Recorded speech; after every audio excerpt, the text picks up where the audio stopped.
லீ இக்வான் யூக்கு அஞ்சலி செலுத்த சிங்கப்பூர் செல்லும் விவேக். நடிகர் விவேக்குக்கு முன்னாள் குடியரசுத் தலைவர் ஏபிஜே அப்துல் கலாம் என்றால் மிகவும் இஷ்டம். அவரது கருத்துக்களில் ஈர்க்கப்பட்டு அப்துல் கலாமின் மாணவராகவே மாறிப்போன விவேக், அப்துல் கலாம் மீது மிகுந்த மரியாதை வைத்திருப்பவர். அதை பல சந்தர்ப்பங்களில் பேச்சிலும் செயலிலும் வெளிப்படுத்தி வருகிறார் விவேக். பசுமை கலாம் என்ற திட்டத்தை தொடங்கி தமிழகம் முழுக்க லட்சக்கணக்கான செடிகளை நட்டு வருகிறார். அப்துல் கலாம் மீது மட்டுமல்ல, சிங்கப்பூரின் முன்னாள் அதிபரான லீ குவான் யூ மீதும் விவேக்கிற்கு அதீத மரியாதை உண்டு என்பது பலருக்கும் தெரிந்திருக்க வாய்ப்பில்லை. சிங்கப்பூருக்கு எந்த நிகழ்ச்சிக்கு சென்றாலும் லீ குவான் யூ பற்றி குறிப்பிடாமல் இருக்க மாட்டார் விவேக். சில வருடங்களுக்கு முன் சிங்கப்பூரில் நடைபெற்ற ஒரு கலை நிகழ்ச்சியில் லீ இக்வான் யூ பற்றி பாடலை இயற்றி அவரே மேடையிலும் பாடினார்.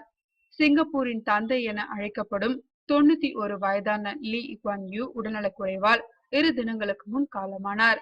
அவரது உடல் வரும் 29ஆம் தேதி வரை பொதுமக்கள் அஞ்சலிக்காக வைக்கப்பட்டிருக்கிறது.